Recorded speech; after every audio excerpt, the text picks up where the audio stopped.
Ang lahat ng ito ay totoong naganap at ito'y nangyari doon sa kanilang probinsya sa lalawigan ng Capiz. Kwento niya, mayroong pinaghihinalaang aswang sa kanilang lugar. Mag-asawa ito na medyo may kaedara na. Ang pagkakaalam ng mga tao sa kanilang lugar ay walang anak ang mga ito. Dahil mula nang makita nilang mag-asawa doon sa kanilang lugar, ay dalawa lamang silang namumuhay. Wala rin silang regular na pinagkakakitaan, isang bagay na ipinagtataka ng mga residente doon sa kanilang lugar kung paano nakakapamuhay ang mga ito kahit na wala naman silang palagiang pinagkukunan ng kanilang ikabubuhay. Pero noong una ay hindi pa nila pinagdudahan ang mag-asawa dahil wala din namang nangyayaring kababalaghan at normal lang ang lahat sa kanilang lugar. Pero nitong mga huli ay nagsisimula nang mawala ang kanilang mga alagang hayop. Noong umpisa ay nakala pa nilang isa lamang itong simpleng kaso ng pagnanakaw na medyo ipinagtaka din nila dahil wala namang nangyayaring ganun sa kanilang lugar pagkat halos magkakakilala at magkakaanak ang mga naninirahan doon. At habang tumatagal ay nagkakaroon na sila ng masamang kutob tungkol sa mga nangyayaring unti-unting pagkaubos ng kanilang mga alagang hayop, partikular na ang tungkol sa kanilang mga alagang manok. Dahil may mga pagkakataon na natatagpuan pa nilang labi ng kanilang mga alaga. Kung minsan ay nasusumpungan nila ang wasak na katawan ng mga ito. Madalas ay wala ng mga dugo. Malimit din na natatagpuan na lamang nila na wala ang laman loob ng kanilang mga alaga. At dahil sa pangyayaring ito ay dito na sila nagkaroon ng masamang hinala hinggil sa mag-asawang dayo lamang sa kanilang lugar. At ang isa pang kapansin-pansin sa mga ito ay yung kanilang bahay. Dahil palagi na lamang itong sarado. Nakapinit palagi ang pinto at mga bintana. Sabi pa nga ng mga taga roon sa kanila, ni minsan ay hindi nila nakitang nakabukas ang mga iyon. Ayon pa sa mga residente, sa tuwing mapapada ng sino man sa bahay ng mga matanda, ay may mararamdamang kakaagad na bigat sa iyong dibdib. Mabigat ang iyong pakiramdam at magtatayuan ang iyong mga balahibo sa katawan. At kapansin-pansin yung madilim na aura ng bahay nila na para bang lagi na lang makulimlim, habang sa ibang panig naman ay maaliwalas at puno ng buhay at sigla. Pero dun sa bahaging kinatitirikan ng bahay nila ay kabaliktaran. Hinala ng marami sa kanilang baryo. Maaaring sa ibang lugar ang mga ito dumadayo noong una para sa kanilang makakain. Kung kaya normal lang ang lahat noong bago pa lang sila. Pero nitong uli ay doon na mismo sa kanilang lugar na isipang maminsala. Ang isa pang napapansin ng mga tao doon sa kanilang lugar ay kung bakit parang napakaliksi pa rin kumilos ng dalawang matanda na masasabi mo talagang ibang-iba kaysa sa mga matatandang katulad nila na taga roon. At lalo pang tumibay yung kanilang hinala tungkol sa itinatagong lihim ng mag-asawa nang may makakita dun sa matandang lalaki na isinubo ng buhay ang isang sisiw. Nakita ito mismo nung isa na taga roon sa kanilang nayon. Kwento pa ng kababayo nila na nakakita. Papunta siya sa bahay ng kanyang kumpare. Nang makita niya yung matandang lalaki na naglalako ng isda. At nang madaanan ng isang sisiw sa daan ay nagmamadali at pasimpleng dinampot, sabay isinubo. Minsan kasi yung dalawang matanda ay nagpupunta sa baybay at sumasalubong sa bangka ng mga mangingisda. At binibigyan naman sila ng isda ng mga ito. At kanila naman itong inilalako. Pero lalo pa nilang napatunayan yung kanilang masamang hinala sa mag-asawa. Nang isang gabi, habang nakahiga na ang isa nilang buntis na kanayon, ay nakaramdam ito ng kakaiba. Ayon pa sa babae, bigla na lang uminit ng pagkainit-init, dahilan para magising siya at bumangon. Nagagilap siya ng pamaypay at sumandal sa dingding. Wala noon ang kanyang asawa, dahil sumasama ito sa pangingisda. Di nagtagal, habang pinapaypayan niya ang kanyang sarili, ay nagsimula na siya makarinig ng isang nakakakilabot na paghuni. Maya-maya pa ay nakarinig na rin siya ng isang aso na umaangil, at bigla na lang kinalampag ang kanilang dingding. Hanggang sa naramdaman niyang nagpupumilit na itong pumasok sa ilalim. Nakita niya na pilit hinuhukay ng aso ang lupa sa ilalim ng dingding, at nginangat-ngat din iyon. Kwento pa na ng kanilang kanayon. Nakita niya ang mga mapupulang mata ng aso na talaga namang nagpatakot sa kanya ng gusto. Dahil doon ay hindi niya na napigilan pa ang sarili na sumigaw at humingi ng tulong. Dahilan para magising ang kanilang mga kalapitbahay, partikular na yung mga kamag-anak ng kanyang asawa. Paglabas nila ng kanilang mga bahay ay may dala na silang mga itak at pamalo. At nakita nila yung aso na nagpupumilit na makapasok sa bahay ng asawa ng pinsan nila na buntis. Kung kaya bigla na nagkagulo. Nagawa nilang mapalibutan yung aso at kanila itong inampas. Pero nagtaka sila kung bakit hindi naman ito kumakahol. Ni minsan ay hindi man lang daw nilang narinig na kumahol yung aso. Magkagayon pa man ay ipinagpatuloy nila ang pagpunterya doon at napuruhan nila ito sa ulo. Halos madurog ang ulo nito sa lakas at dami nila na pumalo. Pero nagtaka sila kung paano pa rin itong nagawang makatakbo. Kung kaya nagkaroon pa ng habulan. Nasundan nila yung aso at bigla itong nawala nang dumating dun sa bahay ng dalawang matanda. Sinubukan pa nilang hanapin yung aso sa palibot ng bahay, ngunit hindi na nila ito nakita. Kaya sigurado sila na doon na nga talaga naglaho ito. Nagtaka sila dahil hindi rin naman nila ito nakitang dumiretso. Ang nakita nila ay basta pumasok lang ito sa may silong, at doon ay bigla na nga lang naglaho. Tumawag sila sa dalawang matanda pero walang sumasagot at ayaw naman silang kausapin. Ngunit hindi pa rin sila umalis at pinilit pa rin nilang makausap ang mga ito. Hanggang sa napilitan na rin lumabas yung matandang lalaki at sinabing hindi niya sila kaagad na narinig. Sinabi niya sa mga taong naroon na may malubhang sakit ang kanyang asawa at kanya itong binabantayan. Diskumpiyado naman sila sa mga sinabi nito, kung kaya naging matyaga sila. Nagtiis sila na maghintay hanggang inumaga na sila doon. Dahil gusto talaga nilang makita sana yung aso. Pero nagulat na lang sila nang makarinig ng isang malakas na sigaw. Nakakakilabot iyon. Biglang bumukas yung bintana at dumungaw mula roon yung matandang lalaki. Tinanong niya ang mga taong naroon kung ano raw ba talaga ang gusto nila. Ano raw ba talaga ang dahilan kung bakit sila naroon. Napansin nila na masamang loob ng matanda.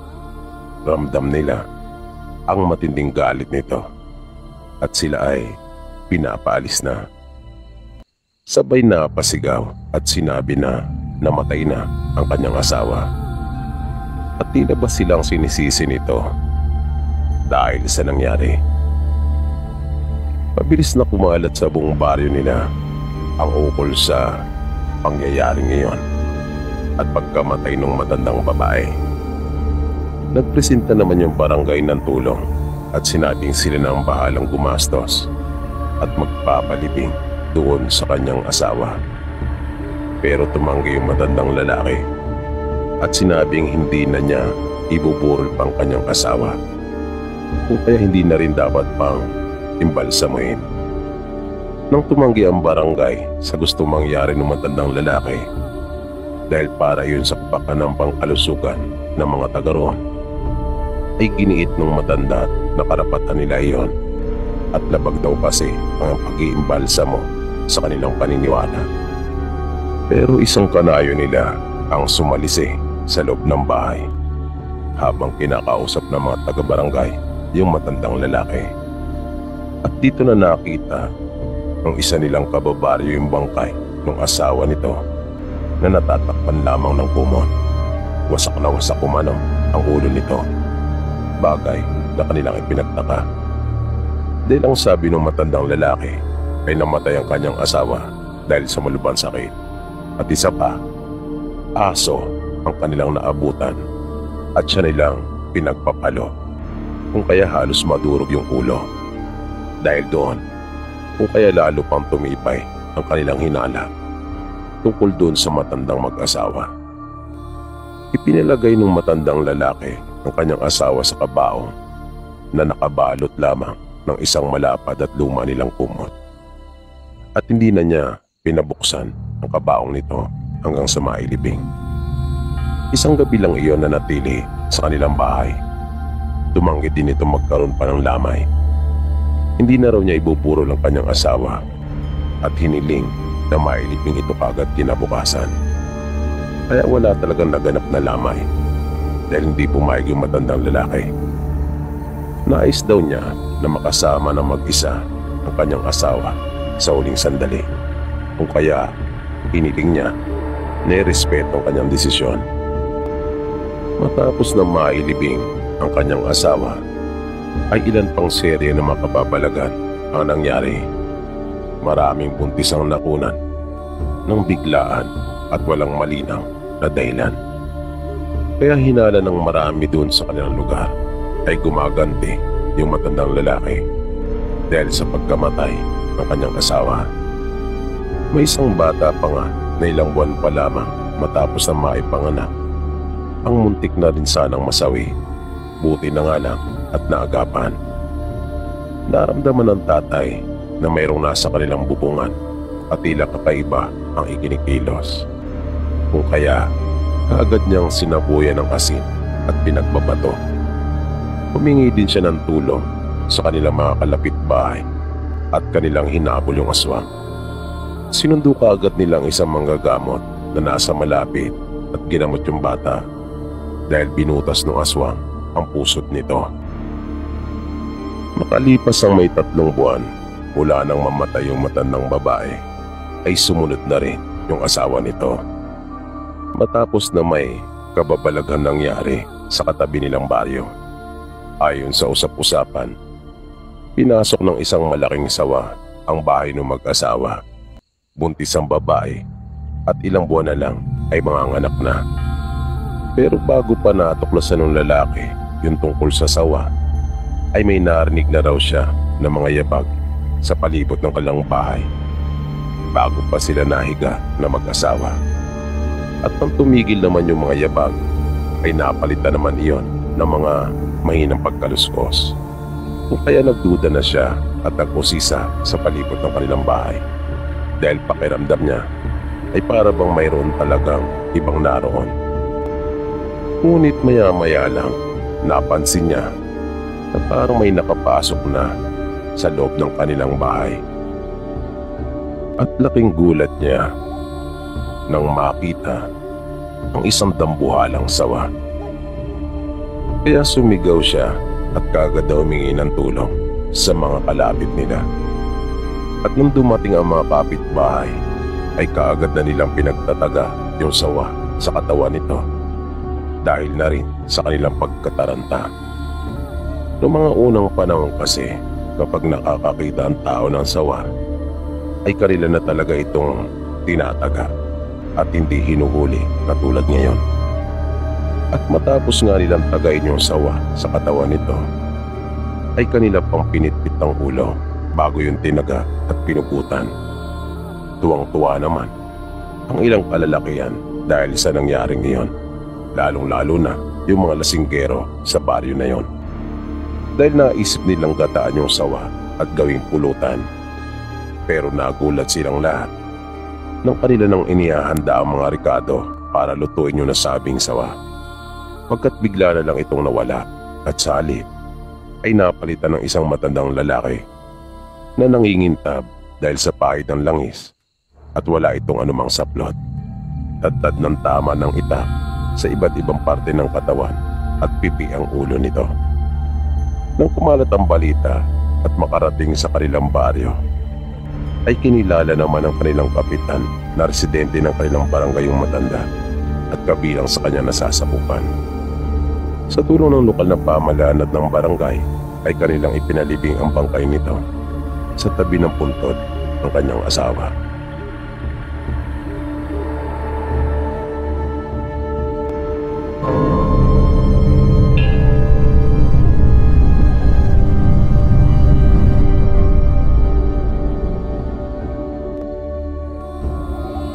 Tungkol po ito sa nakakakilabot kong karanasan. Maraming taon na rin po ang nakalipas mula nang ito'y mangyari. Pero lagi ko pa rin naaalala. Medyo maselan po ang ibabahagi kong kwento. At totoong naganap po ang lahat ng ito. Panganay ako sa aming magkakapatid. At ako ang katuwang ng aming mga magulang sa paghahanap ng aming ikabubuhay sa araw-araw noon. Kung saan-saan ako nakakarating sa paghahanap ng maaari naming maiulam sa araw-araw. Kaya nga kahit high school ay hindi po ako nakatapos. Isang araw, habang nasa pusod ako ng kagubatan, ay may namatan akong puno ng kawayan ng daming bagong tubo o yung tinatawag na labong sa Tagalog. Kaya nagmamadali akong lumapit at inilabas ko na yung sako mula sa aking likuran at hinugot ang itak para kuning lahat iyon. Sa dami noon ay halos mga lahati yung sako na dala ko. Kaya masayang masaya ako noong mga oras na yon. Pero gusto kong sulitin yung pagkakataon. Naisip ko kasi na naroon na rin lang naman ako, kung kaya hindi pa muna ako umuwi. At nagpatuloy ako sa paghahanap ng mga o pwede pang mapakinabangan. Hanggang sa nakakita ako ng isang maliit na lawa at yung tubig ay nagmumula sa isang mababang talon. Kaya nagkusyoso ako sa pag-asang baka maraming isda at hipon o kahit anumang yamang tubig na maaari iyong maipagkaloob sa akin. At hindi nga ako nagkamali. Sa tingin pa lamang ay talaga namang nabusog na ako sa dami ng iba't ibang uri ng isda na masayang lumalangoy doon. At ang dami ring mga talangka na nagsisiahunan mula sa tubig. Inilabas ko kaagad yung tinagpian kong lumang kulambo namin at mabilis na akong lumusong sa tubig. Sa unang pagsalo ko pa lang ay maraming isda na kaagad ang aking nahuli. Pero sa sobrang saya ko ay di ko na malayan na mayroon na palang nagmamasid sa akin. At nangyari yung hindi ko inaasahan. Bigla na lang may naramdaman ako na isang matigas na bagay na tumama sa likurang bahagi ng aking ulo. At sa lakas ng persa noon, ay natagpuan ko na lamang ang aking sarili na nakahiga na sa lupa at umiikot ang buong paligid.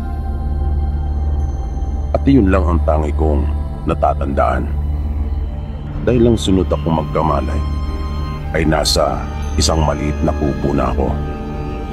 Nakagapos ang aking mga kamay sa aking kinauupuan at nakaharap sa akin ang isang napakatandang lalaki. May mahaba ito ngunit manipis na puting buhok at wala na halos magmula sa ibabaw ng kanyang noo papunta sa ituktok. Kulubot na ang lahat ng mga balat nito, kung kaya puro guhit ang kanyang muka na nagpapahiwati kung gaano na ito katagal na mumuhay sa mundo. Wala itong suot na pang-itaas at ang kanyang mga kuko ay halos nakabaluktot ng lahat dahil sa sobrang haba. Ngunit kapansin-pansin ang kakaibang kapal ng mga iyon. At may mga mata ito na halos mapalutan ng lahat ng namumuting katarata at nagmumuta na. Pero napansin ko na siya ay nakakakita pa. Kumpak ang kanyang magkabilang pisngi at halos butot balat na lamang ang kanyang pangangatawan. Pero nakaramdam pa rin ako ng takot sapagkat nagawa niya nga akong pukpukin at nawalan ako ng malay. At nung mga sandaling iyon ay nakagapos pa ako at wala akong magagawa kung ano man ang maibigan nitong gawin sa akin. Hanggang sa bigla na lang itong nagsalita at nagtanong kung sino ang nagbigay ng pahintulot sa akin na manguha ng kanyang mga pananim at mga alaga sa lawa. Hindi ako nakaimik dahil nung mga sandaling iyon ay alam kong nagkamali ako at walang tama na lalabas sa aking bibig. Kahit ano pang sabihin ko ay mali at hindi ko mapapangatwiranan yung aking ginawa. Kaya nang muli niyang ulitin ang kanyang tanong ay humingi na kagad ako ng paumanhin at sinabing hindi ko kasi alam at nangako akong hindi na muling uulit. At bigla kong nararamdaman yung hapdi sa isa kong daliri. Nang sipatin ko yon ay napansin kong iyon ay namumula. Maya-maya, biglang mas lumapit pa sa akin yung matanda at hinawakan yung isa kong kamay. Ibinuka nito yung kanyang bibig at nakita ko yung mga ngipin niyang puno ng mantsa ngunit matutulis. Isinubo niya yung daliri ko at sinipsip yung dugo. Tiniis ko yung sakit at iniwasan ko na lang na lumika ng kahit anong ingay. Tinibayan ko yung aking loob at kahit na matinding takot na yung nararamdaman ko ay mas pinili kong huwag magpakita ng kahit anong takot sa kanya. Hindi niya binitawan yung daliri ko hanggat hindi siya nakukontento. At humihingal siya nang ito ay tumigil. At nang mag-angat siya ng kanyang ulo, ay napansin kong nagkaroon ng pagbabago sa kanya. Tila nabawasan yung mga kulubot at guhit niya sa mukha. At nagkaroon siya ng mga itim na buhok. Kaya yung takot na nararamdaman ko ay biglang napalitan ng pagkamangha. Pero hindi pa rin maalis sa akin yung matinding pag-aalala sa kung ano na kaya ang mangyayari sa akin ng mga pagkakataon na yon. At bigla akong napatingin sa matanda nang muli itong magsalita at sabihin kanya akong pagbibigyan. Palalampasin niya umano yung nagawa kong kasalanan, pero sa isang kondisyon. Bigla akong nakaramdam ng pag-asa. Naisip ko pa ngang kahit ano yung binabanggit niyang kondisyon, na iyon ay kahit mahirap pa, ay ayos na sa akin. Maligtas lang ako sa siguradong kapamakan na nakabang sa akin. At sinabi nga niya sa akin kung ano yung hinihingi niyang kapalit. Kanya umano kong palalayain at hindi na muling gagambalain pa. Pero dadalhan ko siya palagi ng sariwang karne at dugo. Bigla akong nagdalawang isip dahil wala namang kaming mga alagang hayop. At nang mapansin niyang tila malalim akong nag-iisip, ay kinuha niyang aking atensyon at sinabing gawang ko raw iyon ng paraan. Napilitan akong tumango at pumayag sa gusto niyang mangyari, dahil iyon na ang pagkakataong hinihintay ko para makalaya at makaalis na sa lugar na yon. Kinalagan niya ako at hinainan ng pagkain. Kanya palang niluto yung mga nahuli ko. Sinabi niya sa akin na kumain na muna nang upang sa ganon ay magkalaman naman ang aking sikmura. Habang kumakain ay kanya akong pinaalalahanan na huwag kong ipapaalam sa kahit na sino ang tungkol sa kanya. Sunod-sunod na tango ang tanging naging tugon ko, dahil abalang-abala na ako sa ginagawa kong pagkain. At para hindi na rin humaba pa yung aming usapan, dahil nakakatakot ang itsura nito sa tuwing sumiseryoso ang kanyang mukha, na ikinukumpas pa nito ang kanyang mga kamay, kung kaya hindi maiiwasang mapadako ang aking paningin sa naghahabaan niyang mga kuko. Binilisan ko yung aking pagkain dahil gusto ko na talaga makaalis mula sa pook na yon. Naisip ko ring makalubhan ang nag-aalala ang mga magulang at kapatid ko dahil sa hindi ko pag-uwi. Nang makatapos na ako, pagtayo ko ay kanyang iniabot ang dala kong sako na naglalaman ng napakaraming labong, at iuwi ko raw iyon sa aking pamilya. Ibinigay niya rin sa akin yung natitirang isda matapos niyang lutuin yung iba. Nang lumabas na ako ng maliit niyang tahanan ngayon, pakiramdam ko ay nagkaroon ako ng panibagong buhay. Masayang masaya ang kalooban ko, lalo na nang malanghap ko ang sariwang hangin at pagtama ng sinag ng araw sa aking mukha. Doon ko naisip na kahit anong hirap pala ng buhay ay mas nanaisip mo pa rin huwag mamatay. Kaya sinabi ko sa aking sarili noon ay hindi ako susuko anumang problema ang dumating sa akin, dahil ikalawang buhay ko na yon. Ganun palang pakiramdam kapag naranasan mong mabingit sa kamatayan. At hindi nga ako nagkamali.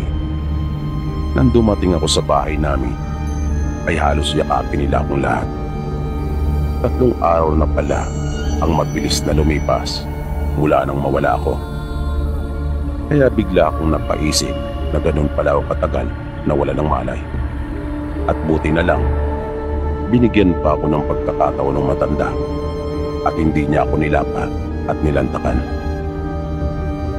Naging totoo naman ako sa binitawan kong pangako sa matanda. Pero hindi naging madali ang lahat para sa akin, dahil tulad ng sinabi ko, wala naman kaming mga alagang hayop na tinatangkilik. Kaya napilitan ako noong magnakaw. Sa paulit-ulit kong pagbisita sa matanda ay nakilala ko hindi lamang ang pangalan niya, kundi maging ang kanyang buong pagkatao. Napadpad lang pala siya sa aming probinsya dahil sa masaklap rin na kapalaran. At nagmula talaga siya sa angkan ng mga aswang. Sumama siya sa kanyang nobya na kanyang nakilala papunta sa probinsya namin. Pero nang malaman nito ang ukol sa angkan na pinanggalingan niya, ay hindi ito nagdalawang isip na siya iiwan. Sinikap niyang magbago, kung kaya tanging hayop na lamang ang kanyang pinagdidiskitahan. Pinag-aralan niyang magpigil sa kanyang sarili at nagawa naman niyang magtagumpay. Pero hindi na muling bumalik sa kanya ang nag-iisang babaeng minahal niya. Kung kaya namuhay na lamang siya mag-isa at tinanggap na lang ang mapait niyang kapalarang iyon. Mabilis na lumipas ang panahon. Naging matalik kaming magkaibigan At sa palagay ko, ay hindi nga lang basta kaibigan ang pagtuturing niya sa akin, kundi kanya ng anak. At parang damit lang ang kanyang katandaan na mabilis niyang nahubad dahil nanumbalik ang kanyang kakisigan at nagagawa na niyang manghuli ng mga hayop para sa kanyang sarili. Kung kaya hindi ko na kinailangan pa magnakaw para lang may maibigay sa kanya. Pero sadyang ang buhay ay hindi kayang baguhin ng anumang uri ng kapangyarihan, gaano man ito kalakas o kataas. Dahil nang itakda ng Diyos ang kamatayan sa lahat, sa anumang paraan, ito ay talagang matutupad. At ganun nga ang nangyari kay Tatay Fernan, pagkat dumating pa rin sa kanya ang kanyang kamatayan. At hindi ito napigilan ng angkin niyang kakayahan. Nakiusap siya sa akin noon na maging tagapagmana ng kanyang anting at pagiging aswang. Pero gano'n na lang din ang pagmamakaawa ko sa kanya nang ito ay aking tanggihan. Ngunit sa kabila ng ginawa kong pagtanggi ay hindi naman sumama ang kanyang loob. Katunayan, pinagkalooban pa nga niya ako noon nang itinatago-tago niyang mga bariyang ginto. Mga uri ito ng barya na bagaman pabilog ay hindi maayos ang pagkakahulma ng mga ito. Ayon sa kanya, ang mga nasabing bariyang gintong iyon ay kanya pang minana mula sa kanilang mga ninuno. Pagkaari at agmula pa raw ang mga iyon sa Espanya. At dahil sa mahalagang bagay na kanyang ipinagkaloob sa akin, ay lubang malaki ang naitulong nito sa aming pamumuhay. Nakabili kami ng lupa malapit sa bayan at nakapagtayo din kami ng tindahan at panaderya. At isinunod ko yung aming negosyo sa pangalan ni Tatay Fernan.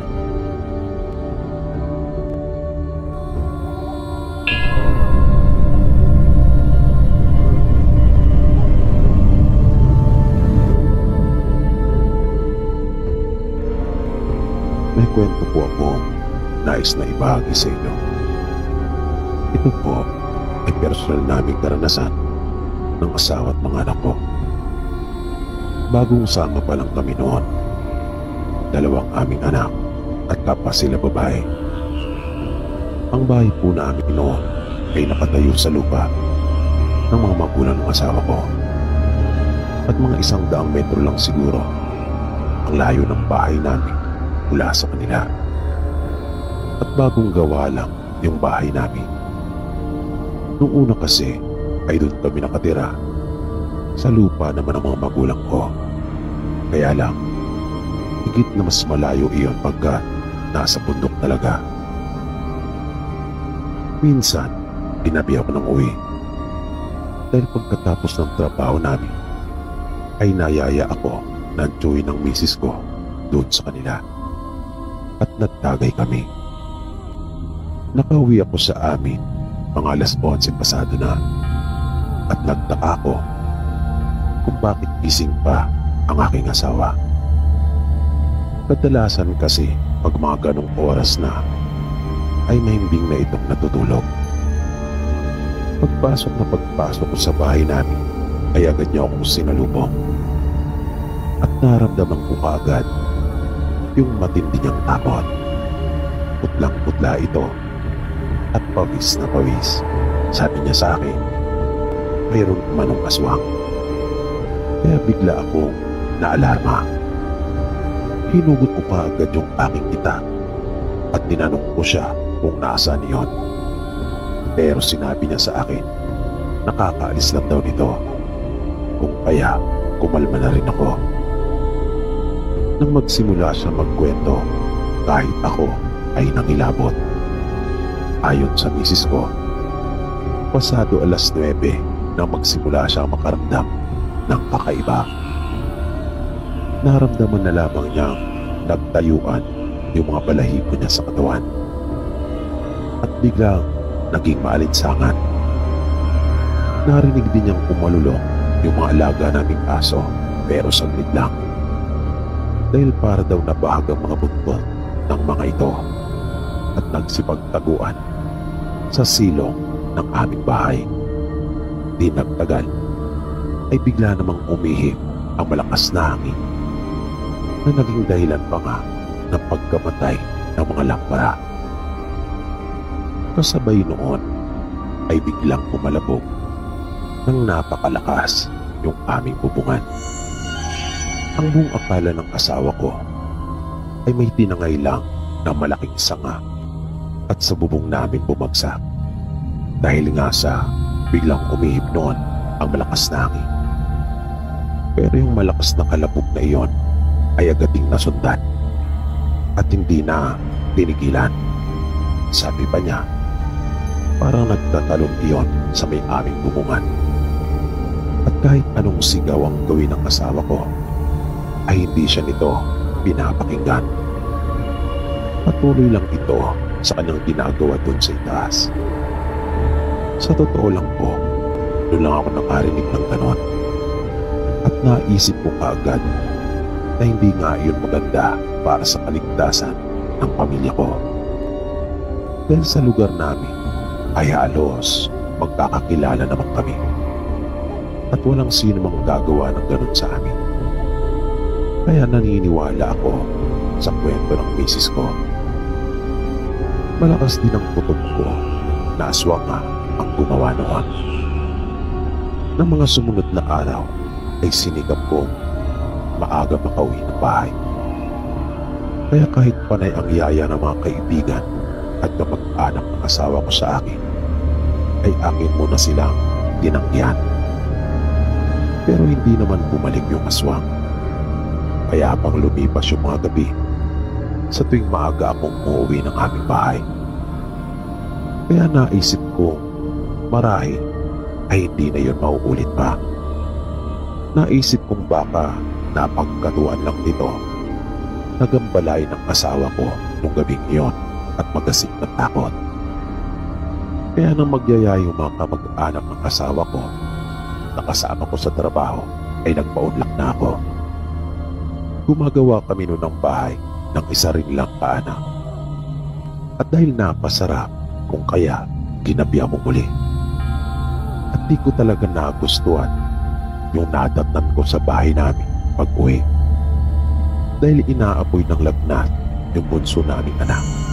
Sabi ng asawa ko, muling bumisita yung aswang at nagtatalo na naman sa aming bubungan. Kung kaya nagising yung anak namin at nang kanya itong lapitan at mahawakan, ay nagulat na lamang siya nang papasok dahil sa napakainit ito. Kaya kahit gabi na noon, ay lumabas ako muli ng bahay at pinuntahan ko ang aking mga biyanan. Nakiusap ako sa kanila na samahan muna ang aking mag-ina at susunduin ko lang yung nanay ko. Hindi naman manggagamot ang nanay ko, pero may nalalaman ito pagdating sa mga aswang. Yun yung unang pagkakataon na makakarating siya sa amin doon sa bago naming bahay. Tinis ko yung lamig ng simoy ng hangin. Inakyat ko yung bundok papunta sa bahay ng mga magulang ko. Ay natutulog na sila. Kaya nagtaka sila kung bakit ako sumadsad ng alanganing oras. Kagad ko namang sinabi sa kanila yung bakay ko. At sinamahan ako ni nanay pabalik sa amin. Gusto rin sanang sumama ng tatay ko noon, pero pinigilan siya ni nanay at sinabing kami na lang. Madaling araw na nang dumating kami sa amin at kasalukuyan ang natutulog ang dalawa naming anak. Hinilot ni nanay yung bunso namin at pinahira ng langis. Mayroon din siyang inilagay ng mga dahon habang mayroong inuusal. Nang matapos si nanay, ay sunod naman niyang hinarap yung asawa ko at nagpakwento tungkol sa kung ano ang mga nangyari. Habang nagkukwento ang asawa ko, ay umiikot naman ang mga mata ni nanay sa bago naming bahay. Maya-maya, bigla nang pinutol yung pagsasalita ng misis ko at sinabi, daanan ng aswang kung napagtirikan namin ang bahay. Nagulat talaga kami kapwa ng asawa ko sa aming narinig at naunawaan namin yun palang dahilan kung bakit kami ginagambala ng mga ito. Dahil sabi ni nanay, hindi lang iisa kung gumagambala sa amin aswang. Pinakiusapan ko si nanay na kung maaari ay dumuon na muna sa amin at pumayag naman ito. Nung sumunod na gabi, pagkatapos kong maisuga yung alaga naming kalabaw, ay hindi ako dumiretso ng uwi sa bahay namin. Sa halip, ay nagtago ako sa may malaking puno malapit sa bahay na hindi nahagip ng liwanag. Nagkubli ako doon. Hindi ako pumasok ng araw na yon sa trabaho. Matyaga akong naghintay doon sa ilalim ng laking puno. Nang mga pasado 9:00 na, kahit ako ay nagulat nang makita ko ang isang tao na naroon na sa bubong namin, na nakapagtataka po talaga dahil parang nalingat lang akong sandali at naroon na ito. At ang posisyon niya ay para bang naka-squat, pero nakayuko at nakalapat din ang mga kamay sa aming bubungan. Nang bigla na lang itong nagtatalon na para bang gusto niya talagang sirain yung aming bubong. Maya-maya ay narinig ko sumigaw na ang asawa at nanay ko. At nagulat talaga ako sa mga sunod na nangyari. Nakita kong lumabas ang nanay ko habang nakasunod sa kanya ng asawa ko. May dala siyang mahabang kawayan na may mga maliliit pa na sanga at dahon sa may bandang dulo. At kanyang hinampas iyon na kasama na yung pangbubugaw. Nang puntong iyon ay lumabas na rin ako sa aking pinagtataguan at tumulong na rin. Nakita ko napatingin pa sa akin ng aswang nang maramdaman yung presensya ko. Pulang-pula ang mga mata nito. At para bang nagulat din siya pagkat marahil ay hindi niya iyon inaasahan. Bigla itong tumalon na para bang napakagaan ng kanyang katawan. At wala akong narinig na yabag nang ito ay bumagsak sa lupa. At nang sundan namin, ang tangi na lang naming nakita ay isang puting manok na mabilis tumatakas palayo. Kaya dahil sa pangyayaring iyon, ay kinausap kami pareho ni nanay. Kanya kaming pinayuhan na lumipat na lang ng tirahan dahil hindi umano kami titigilan ng mga aswang. At baka lalo pang lumaki ang gulo. Nag-alala rin siya sa amin at sa kanyang mga apo. Baka mapahamak pa raw kami. Pati ang mga biyanang ko ay kanya rin kinausap at sinabing delikado nga sa lupaan lang iyon magtayo ng bahay. Kaya nung huli ay lumipat nga kami ng bagong matitirahan. Pero makaraan ng ilang buwan ay napilitan din kaming umalis. Dahil may lahi din palang aswang yung kalapit naming bahay. Lagi nung nagkakasakit yung mga anak namin. Walang araw na hindi nila pinupuntahan ang mga anak namin sa bahay at binabati. Na nang patingnan ko kay nanay ay sinabi niyang inaaswang umano ang kanyang mga apo at yung kalapit namin ang gumagawa noon. Kaya pala tuwing gabi ay may nararamdaman kami umaali-aligid din sa bahay namin. Pero mas tahimik nga lang ang mga ito kumpara doon sa dating bumibisita sa amin. Sa buong pagsasama namin mag-asawa ay nakalimang lipat yata kami ng tirahan dahil sa problema namin sa mga aswang. Napirmi lang kami na magdesisyon kami mag-asawa na magpamaynila na lang. Pero minsan pang naulit yung aming karanasan pagdating sa mga aswang. Nang umuwi kami sa probinsya dahil namatay yung nanay ng asawa ko, pareho nang nag-aaral noon yung mga anak namin sa elementarya. Ang nangyari naman noon, yung aswang ay nagpunta sa lamin ng biyanan ko. Nung mga mag-aalas 12 na ng ating gabi, ay bigla na lang dumaing yung panganay naming anak ng matinding pananakit ng kanyang sikmura. Ang buong akala namin noon ay nabalis lang ito dahil naniniwala pa kami sa mga usog at balis. Kaya lahat ng mga malalakas ang usog ay nilawayan ito sa pag-aakala maaaring sila ang nakausog sa aming anak. Pero hindi pa rin nawala yung pananakit ng kanyang sikmura at parang mas lalo pa itong tumindi. Doon na pinutupan yung nanay ko. Nang kanyang kausapin yung panganay naming anak ay sinabi nito, may isang matandang babae na bigla siyang inawakan sa kamay at para may hinipan ito sa isang palad papunta sa mukha niya. Nang ilarawan ito ng aming anak, nang hanapin nila ay nawala na ito dun sa lamay. Buti na nga lang noong mga pagkakataon na iyon ay hindi lamang si nanay ang naroon na marunong. Nagtulong-tulong sila para mapagaling yung anak namin.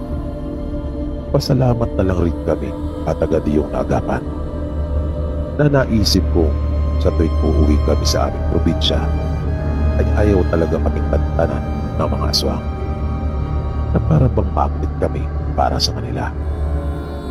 Dahil po sa mga naging karanasan namin ng pamilya ko, kung kaya naniniwala po talaga ako na mayroong aswang pagkat nakakita na po talaga ako na nasa itaas ng aming hubungan. Hanggang dito na lang po, Sir PB, at marami pong salamat. More power po and God bless. Idagdag pa na makipot yung pintuan, kaya siguradong may hirapan talaga sila. Yung barracks naman namin ay hindi rin basta-basta ang magigiba. At mayroon pang baril si Danny na alam niyang gamitin kung paano tatablan ang mga aswang. Kalaunan ay napilitan na lang din silang umalis dahil sa tuwing babatuin nilang muli ang barracks namin ay baril naman ang isinasagot sa kanila ni Danny.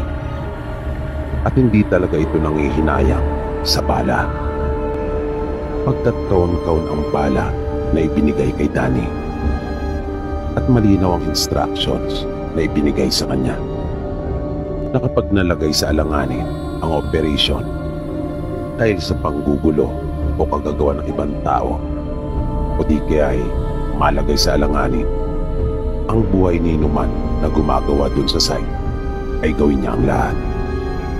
Dahil kapag may nadisgrasya sa mga taong gumagawa, mga kahulugan iyon ng delay sa trabaho at hindi ka agad matatapos yung tower. At iyon ang iniiwasan nilang mangyari.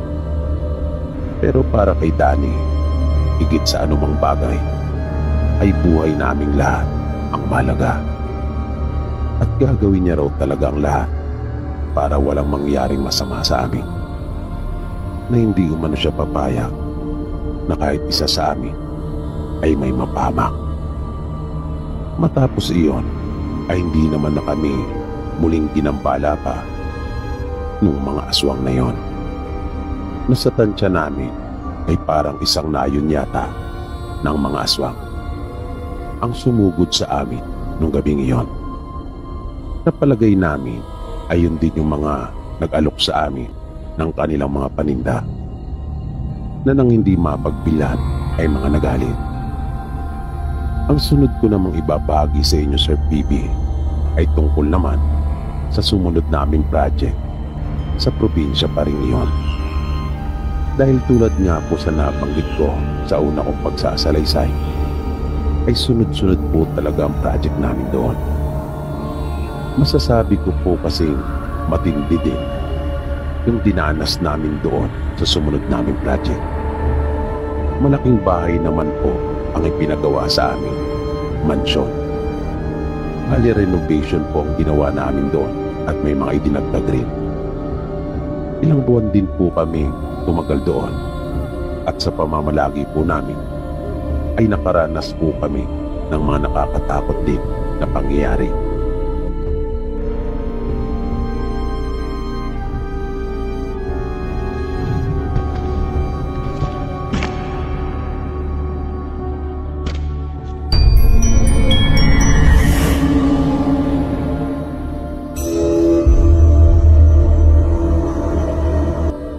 Ako po ay pinanganak at lumaki sa probinsya. Kung kaya naman, marami po akong alam na kwento na may kinalaman sa mga kababalagan at aswang. Pero ito pong ibabahagi ko ngayon sa inyo ay personal ko po mismong karanasan. Nangyari po ito noong ako po ay 19 anyos pa lang. Kasalukuyan po ako nung nag-aaral sa kolehiyo. Pero dahil sa malayo po yung paaralan doon sa amin, kung kaya po napilitan akong mag-board. Bali may kasama po ako nun sa kwarto. Isa ring mag-aaral sa paaralang pinapasukan ko. Pero magkaiba po kami ng kurso. Itago na lang po natin siya sa pangalang Maylin. Mabait naman po si Maylin. Katunayan ay madali kami nagkapalagayan ng loob. Halos pareho din kami ng mga hilig kung kaya magkasundo po kami sa maraming bagay. Ang pagkakaalam ko, base na rin sa pagkukwento niya sa akin, magkatabi lang daw yung bayan namin. Sa una lang daw yung sa kanila. Isang gabi, habang natutulog, bigla na lang akong nagising dahil sa ingay na aking narinig. Para kasing may taong kinakapos sa paghinga. Ganon yung narinig ko kaya nagtaka ko kung kanino at saan nanggagaling yung boses na yon. Pero pagbaling ko sa higaan ni Maylin ay wala ito doon. Tatanungin ko sana ito kung naririnig din ba niya yung nakakakilabot na tunog na yon. Kaya napaisip ako kung saan kaya ito nagpunta. Pero dahil sa takot ay hindi na ako tumayo para magpusisa at hanapin siya. Nagtalokbong na lang ako ng kumot at nakiramdam hanggang sa nakatulog na ako uli. Nang magising akong muli ay pasado 5:00 na. Pagbaling ko ay nakita kong nakahiga na si Maylin sa higaan niya at mahimbing na itong natutulog. Sinubukan ko pang matulog uli pero nawala yung antok ko kung kaya bumangon ako. Naisip kong mag-init na ng tubig para makapagkape at magluto na rin ng maalmusal. Pagdaan ko sa gilid ng higaan niya, ay napansin kong may mga bahid ng dugo. Kaya nagtaka ako at kinabahan. Pero dahil sa mahimbing siyang natutulog, kung kaya nagdalawang isip naman ako na gisingin ito. Nahiya kasi ako na basta ko lang siyang gigisingin. Ang kasalukuyan ng kumakain ng agahan at nagkakape, ay bumangon na rin si Maylin. At matapos makapagilamos at magsipilyo, ay nakita kong nagsali na rin ito ng mainit na tubig sa kanyang tasa. Sinabi ko sa kanya na may narinig akong nakakatakot na boses noong mga madaling araw. Para ka akong humihingal, parang may sakit na kinakapos ang hininga. Mabilis siyang sumagot at sinabing wala naman siyang narinig. Kaya binanggit ko rin sa kanya na wala siya sa higaan nung mangyari iyon. Sinabi niya na baka nasa banyo daw siya nung mga pagkakataon na iyon kasi biglang sumakit ang kanyang tiyan. Sinabi ko rin sa kanya na may mga bahid ng dugo akong nakita sa kanyang higaan. Paliwanag naman niya ay dinatnan na raw siya at hindi niya namalayan. Pero nilinis na raw niya ang mga iyon. Sinabi ko rin sa kanya na may mga bahid ng dugo akong nakita sa kanyang higaan. Paliwanag naman niya ay dinatnan na raw siya at hindi niya namalayan. Pero nilinis na raw niya ang mga iyon. At humingi pa nga ito ng pasensya sa akin pagkat nakakahiya raw. Pero ang ipinagtataka ko ay kung bakit halos sunod-sunod na araw na may nakikita ako lagi na bakas na dugo sa higaan niya sa tuwing ako ay magigising. Kaya tinanong ko nga siya minsan kung hindi ba siya naglalagay ng napkin kapag natutulog. Ang sagot naman niya sa akin ay hindi daw siya sanay. Naiirita daw siya at hindi makatulog. Pero napaisip ako kung bakit noong mga unang buwan naman na magkasama kami ay hindi naman siya ganon. At ang isa pang ipinagtaka ko ay mahigit ng 1 linggo ay ganun pa rin ang nakikita ko. Paliwanag niya, hindi daw talaga normal ang kanyang dalaw. Minsan nga raw ay mas mahaba pa. At may pagkakataon pa nga raw na 2 beses siya nagkakaroon sa loob ng 1 buwan. At dahil sa husay niya at kaswal niyang pagpapaliwanag sa akin kung kaya naniwala naman ako. Minsan nang maghahating gabi na, habang nakahiga ay bigla na lang ako nakarinig ng isang malakas na pagkalabog. Kaya napabalikwas ako at nang mapadako ang aking paningin doon sa higaan ni Maylin ay napansin kong wala na naman ito doon. Kaya napabangon ako at titingnan ko sana kung siya ay nasa banyo. Pero bago pa makarating doon ay may napansin akong malaking pusa na kulay itim na naroon sa pasamano ng bintana at lumundag palabas. Bigla akong kinilabutan. Sa totoo lang, noon lang ako nakakita ng ganong kalaking pusa sa tanang buhay ko. At pakiramdam ko pa ay hindi talaga iyon pangkaraniwan. Kaya isinara ko ang bintana, pati yung pintuan ay sinigurado kong nakasarang mabuti. At pagpunta ko naman doon sa may banyo ay wala rin namang naroon.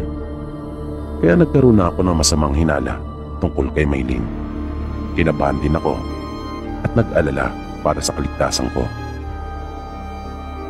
At nang magising ako kinaumagahan ay may nakita na naman akong dugo sa kanyang higaan habang siya ay mahimbing na natutulog. Nung araw na yon ay hindi ko na siya hinintay pang magising bago umalis. Umuwi ako sa amin. Pagdating ko sa bahay namin ay kinuwento ko kaagad sa mga magulang ko yung kakaibang mga napapansin ko sa kasama ko sa boarding house. Dahil doon ay nag-alala yung mga magulang ko. Pinayuhan nila akong lumipat na lang ng mapapasukan. Nagulat ako dahil ang sinasabi nila ay ang lumipat at mag-aral na lang ako sa Maynila at makitira sa tiyahin ko. Pero sinabi kong mas mahihirapan lang ako at ayoko mahiwalay sa kanila. Sa takot ng mga magulang ko na baka may mangyaring masama sa akin, ay pinuntahan namin yung isa naming kamag-anak na marunong manggamot at tagaroon lang din sa amin. Sinabi sa kanya ng mga magulang ko yung nalaman nila mula sa akin. Diretsang sinabi sa amin nung kamag-anak namin na manggagamot ay hindi mabuti na manatili pa ako sa boarding house na kasama si Maylin. Dahil lahat ng palatandaan ng pagiging aswang ay nasa kanya na. Minungkahi niya sa amin ang mga magulang ko na lumipat na lang ako ng ibang mauupahan. At binigyan niya ako ng pangontra na maaari kong magamit habang wala pa akong nakikita na malilipatan para meron daw akong pangprotekta sa aking sarili. Pagbalik ko dun sa boarding house, medyo iba na ang pakikitungo namin ni Maylin sa isa't isa. Naiilang na ako sa kanya at palagi akong alerto. Tinanong niya ako kung bakit umalis ako nang hindi ko man lang daw siya ginising nung umuwi ako sa amin. Hindi daw niya nagustuhan yung ginawa ko.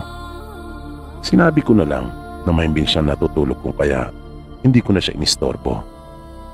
Pero parang hindi ito kumbinsido sa dahilan ko at napansin ko na ang sama ng pagkakatitig niya sa akin.